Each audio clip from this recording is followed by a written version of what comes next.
Okay, so we're going to start talking about recruitment. I think important to kind of consider when we're talking about recruitment is that this is it is a part of industrial organizational psychology.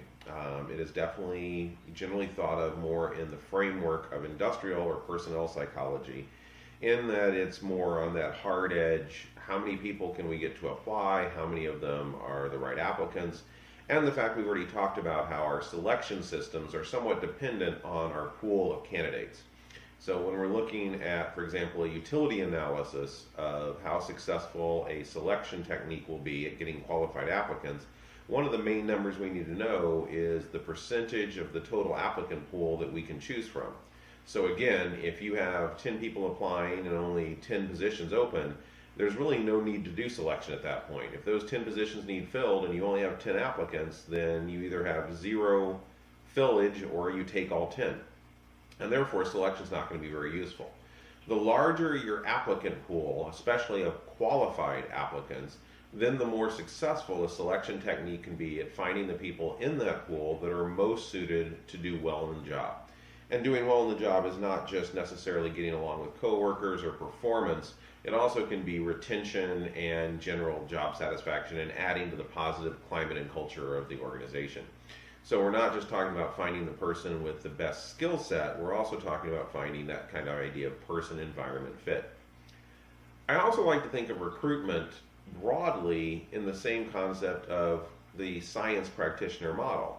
So we probably don't spend as much time as we should think about this, but the scientific model is using science methodology, and that methodology is primarily the concept of the experimental design.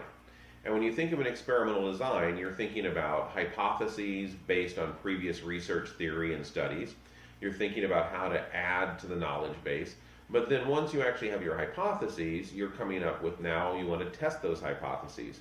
And a part of running a good experiment is the question of who is your sample. So from a experimental kind of academic scientific model, recruitment is the creation of a sample. It's how do we actually get a representational sample. Now in a study, you're wanting to create a sample of people that truly represent the population you're trying to basically infer findings to, that you're trying to generalize to. In recruitment, it's a very similar process. You're trying to systematically create a sample of people from the population at large, people that are willing to work and willing to have your job skill. But how do you create the best sample possible to address your hypotheses? And in recruitment, those hypotheses is we want to hire the people that are going to be the best fit for the job. So recruitment is the process of encouraging potentially qualified applicants to seek employment with a particular company. And as any of you have already probably figured out, I love compact definitions, and this is a very good compact definition. So process. It is a systematic, structured process. So a process means that there's an interaction. There is a driving force the companies need to create a pool of applicants, and the act of recruitment is going to be the methodology that we apply, the methods we're going to use to try to get those applicants. And the purpose here is to create a sample, but to create a sample, we need to encourage people to actually apply. So again, unlike in scientific sampling, where sometimes we're talking about a existing sample that we can draw from, like a Psych 111 pool, that's fine, but when we're talking about recruitment in the case of organizations, we have to think of multiple ways that we can encourage people to want to apply to our company. So the purpose of that process is to encourage people to apply. Now we also want to make sure we're encouraging potentially qualified applicants. So we want to be able to communicate exactly what we're looking for in the sample. We want to be very clear, this is the kind of people that are more likely to actually be accepted in this job, so that the pool that we create is actually a pool of qualified applicants. And finally, we don't want to encourage just people to apply simply to apply. We want to make sure that they're also seeking employment and that they're going to be a good fit for the company. So recruitment through this process can include the process of adding employees. Recruitment can also be looked at as a byproduct of maintaining employees. And what I mean by here is that a good process of recruitment is also a process which has impact beyond the hiring process. So the more a company is letting people know what it's like to work at that company, what that company's values are, what that company's purpose is, that also a good recruitment tool, a good recruitment plan, a process, will also have a lasting organizational effect on maintaining employees. Recruitment can also be about adjusting the mix of employees, so not just adding employees, but also sometimes readjusting. So there may be, recruitment can be a part of a larger process of organizational redesign, which might also include terminations and layoffs. So the quality or an efficiency of selection system is limited by the applicant quality, and that's something I want to keep driving home, that recruitment is an important step and a first step in a selection process. And it's not just about quantity, it's about quality. We want a large pool of qualified, so quantity and quality applicants, which allows our selection system then to have the most variability or ability to detect the very best applicants. So traditional methods of recruitment include college placement offices, newspaper ads, employee referrals, job fairs. So these are kind of all systems that have been used for a very long time now in the business world.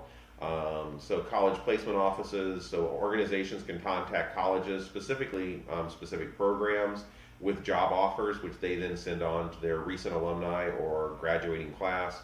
You can definitely bring out various traditional print media and other media ads to let people know that you're hiring. You can ask current employees to refer people to apply to the job, and you can also use job fairs, which are also usually going to be populated by people looking for jobs and also might be associated with colleges. So recent research on recruitment suggests that organizational reputation and organizational values are considered by recruits. So this is something that's actually starting to kind of bring recruitment into a larger kind of open systems viewpoint of an organization. So for a while, recruitment was kind of thought of as its own little world. You recruit people, and once you actually got that pool together, you're done with the recruitment and you move on. As I said, a good recruitment plan can have long-term effects on employee maintenance, so maintaining the current employees, but also a lot of people that are applying to organizations now are not just looking at what's kind of considered traditional markers of a good job, so job security and pay. They're often also considering organizational values and culture and reputation. So recruitment is also affected by how the organization is operating. So an organization that builds a reputation of having a positive culture and a positive impact on kind of environmental issues or social justice issues will often then also influence who actually is applying. So it's kind of a self-selection system that people that would be a good fit for that kind of an organization are now more likely to be applying to that organization. So organizational values do affect recruits' attraction to the organization, and this is again that idea of person-environment fit, that we're not just looking for people that have the right skills for the job, we're also looking for people that are going to be a good fit for the environment of that company. So we talked about traditional kind of methods that have been used for recruitment on the last slide. We are also now looking at a lot of research examining the success, the advantages and disadvantages of kind of new methodologies for attracting a large applicant pool through recruitment. And a lot of that's now being done on the internet. So an enormous amount of recruitment has moved away from these traditional sources. In fact, I recently, this last semester, went to a job fair at a college, SIUE, where I got to sit at a table and basically kind of, help promote both our programs but also potential jobs. And there was a lot of job seekers there. It was pretty much a ghost town. Not a whole lot of people go to those kind of events anymore. I'm not saying that they don't have their value, but a lot of job seekers have moved to more of an online and both through applications, social media, and traditional internet sources. So general job boards, organizations' own websites, various recruiting companies, so Monster.com is an example.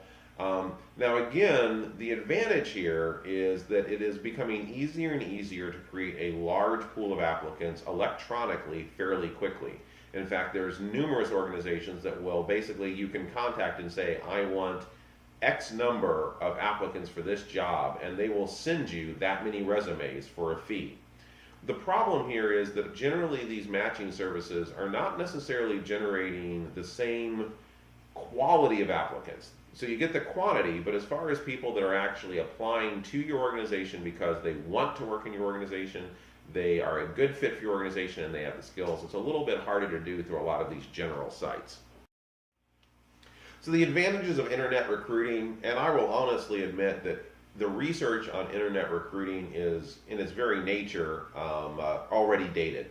So the amount of interconnections that are happening in online media continue to grow quickly, and a lot of the research is kind of on more traditional internet recruiting compared to social media recruiting, using various direct applications for job applicants.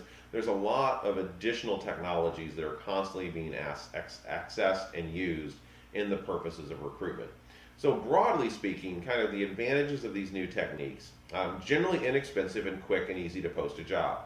So in the past, if a company wanted to hire, they would have to put out ads in newspapers, they'd have to go to job fairs, they would have to reach out kind of person to person to a lot of different resources to let people know that job was out there. Today, a lot of companies, especially larger companies, can simply post their job on their web page on a particular part of the website that actually has job applications, at which point they may also then submit that job to a few of the larger clearinghouses like Beyond.com, Monster.com. LinkedIn has a function where that you can post your jobs. And very quickly, you're going to generate a large pool of candidates. Now, kind of the impact of how quickly recruiting is changing. When I was on the job market for an academic position 5 years ago, so is that right? Yeah, 2010. The primary place that you found job listings was APA's Monitor and the APS's Eye on Psychology. So these two journals were where you actually went to find academic jobs. And approximately in early August, you would find half of that journal was simply job ads. 30, 40 pages. Every state, every single faculty job was listed in that journal. And that's where you went. When I went on the job market conditionally in the last year, something interesting happened. One of the things is I made sure my membership in APA and APS were still up to date because I needed to get those journals. When I got them, there was maybe 2 or 3 pages, almost no job ads.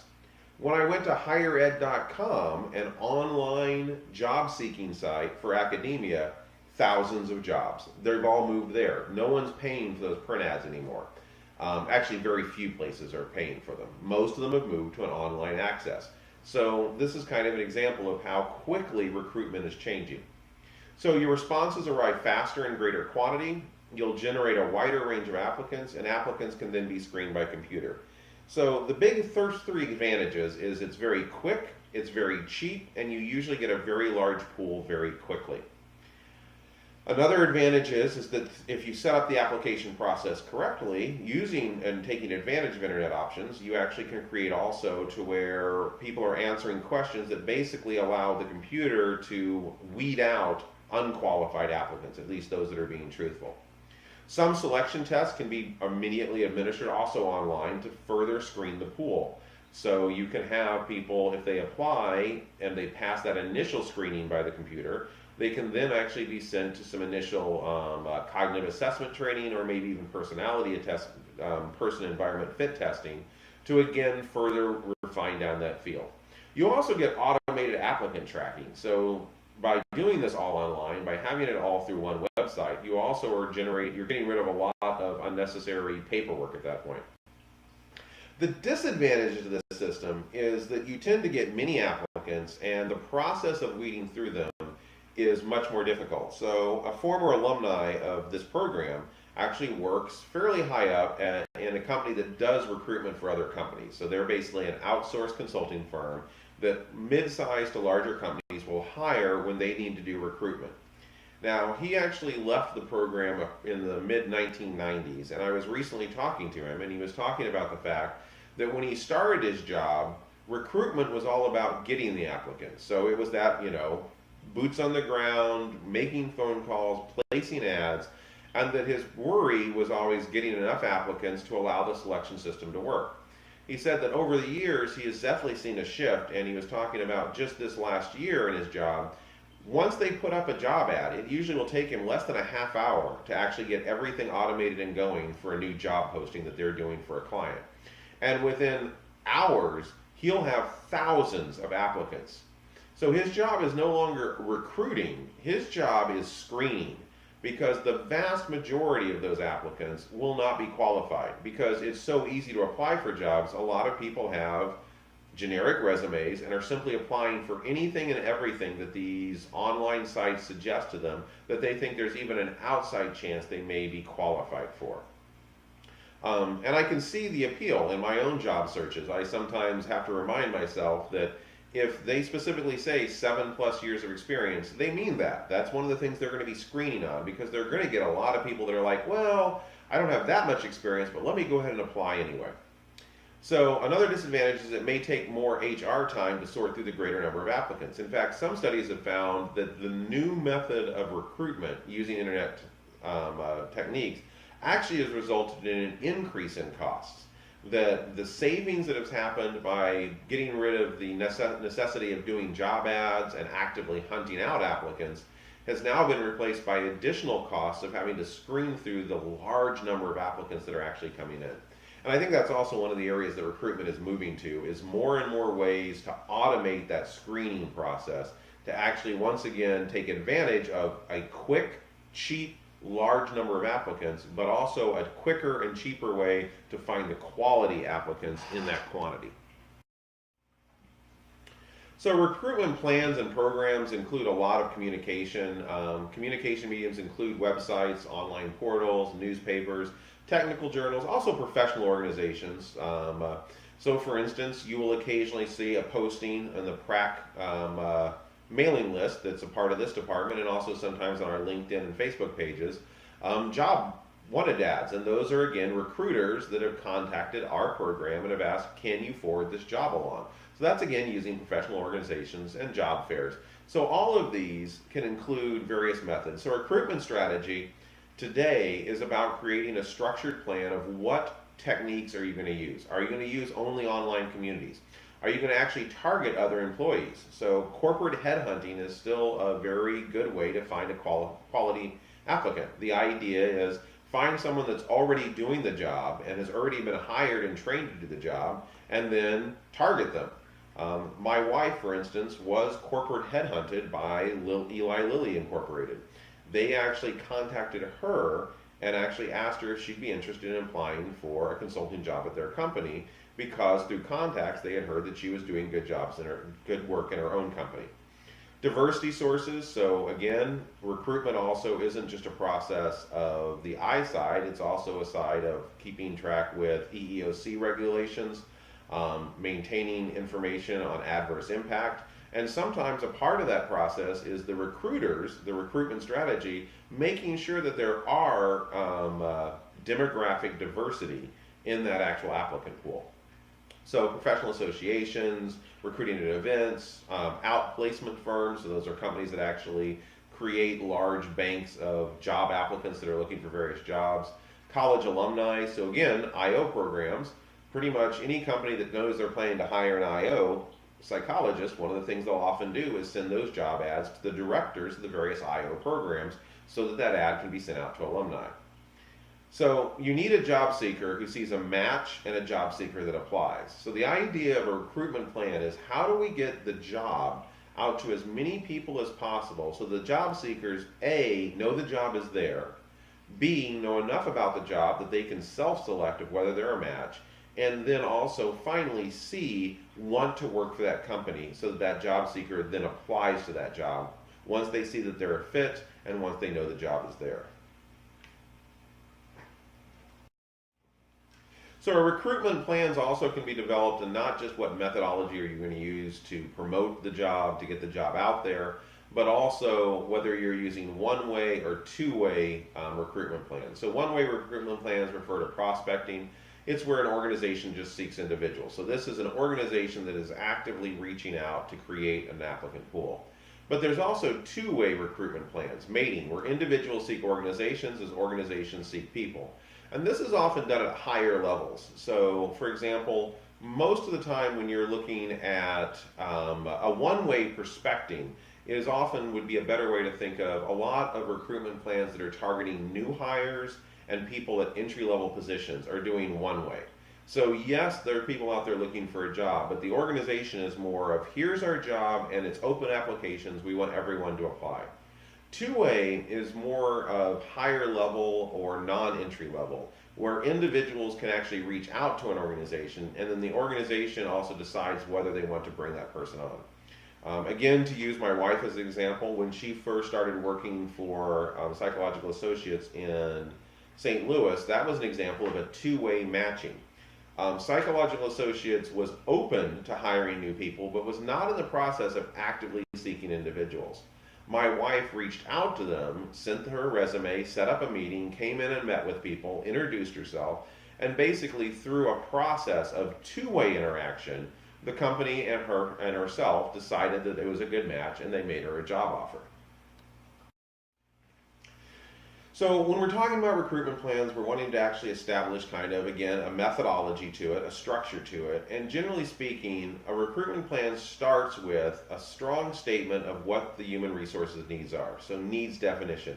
Exactly what job needs to be filled, how many people are needed, what skills are required, what mix of skills, also what level. So the idea of are we hiring at an entry level of people we plan to spend?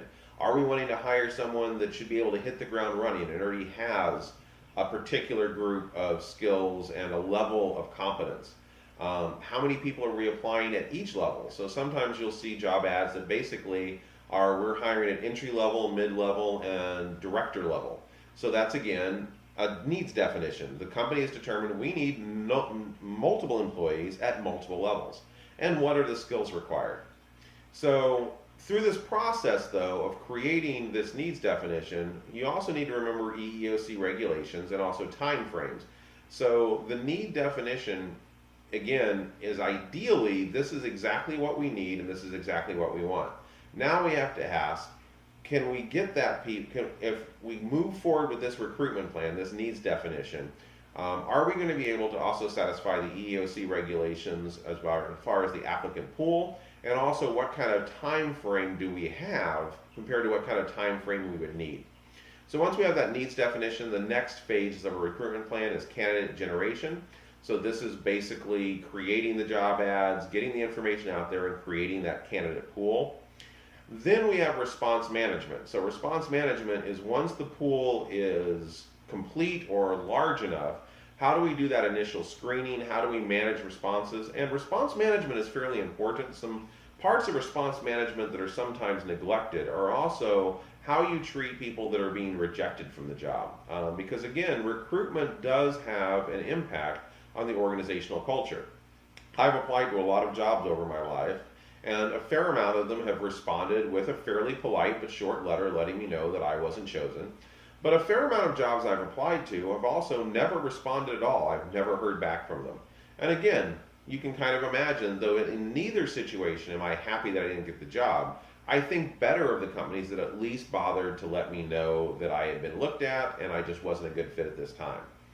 So once we're through response management, kind of determining those initial selection or initial guidelines for who's going to be actually looked at closer and who's being rejected and how that rejection is being handled, then we get to the final screening and selecting, which then ends in hiring, hopefully. So one of the things we need to know if we're moving forward in a recruitment plan is basically how many people are we likely to find. So how much work is it going to take? So for instance, if we're looking for entry-level people with management skills, at that point, that's probably going to be a fairly easy pool to generate. We can contact business school undergraduate programs.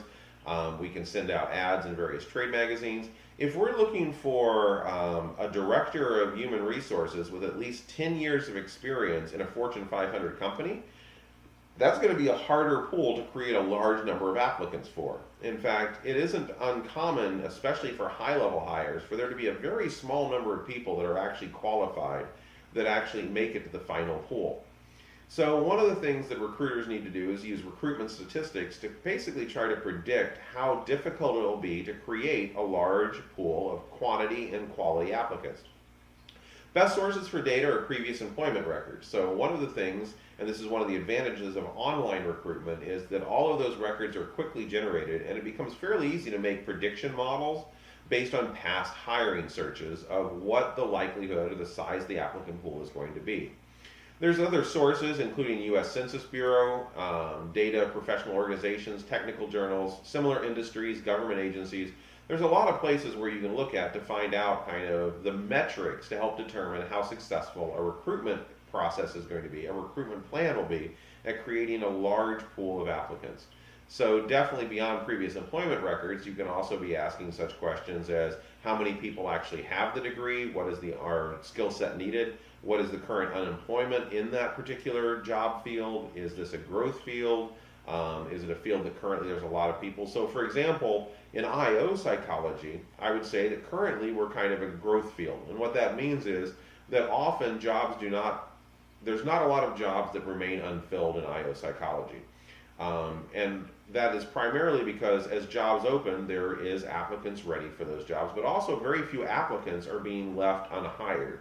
And this is the same with academics in IO. Generally, when a company or a university is looking to hire a new IO psychologist as a professor, there's usually a relatively small field of qualified applicants. I would compare this then to social psychology. So for instance, when I applied in 2009, so this was a year before I actually accepted my job at SIUE, I was on the market that year in 2009 also as an academic, and I applied to both IO and social jobs as a professor. And I didn't actually end up accepting any jobs that time. It was kind of a test run to see what the market was like, if you will. But one thing that I did notice is that when I got letters back from industrial organizational psychology searches, I would often hear such things as there were many qualified applicants, or we had a very interesting pool. But when I actually got direct feedback on numbers, I was often finding that they were getting applicant pools in the 20 to 30 range. So 20 to 30 people were applying for those academic positions. When I got rejection letters from social psychology faculty positions, the numbers listed would often be 200 to 300 candidates for that one job. So again, this kind of tells you what's the size of your pool and how easy is it going to be to find a truly top applicant. Currently in social psychology, if you're a hiring company, if you're hiring, you're going to get a very large pool and you can be pretty discriminating. If you're hiring for industrial organizational psychology, you have to recognize you're going to probably get a smaller pool and you need to be a little bit more aware of the selection technique based on the size of that pool. So this is kind of how recruitment statistics do impact the recruitment process and are an important part of kind of trying to figure out what needs to be done to get a large applicant pool of qualified people.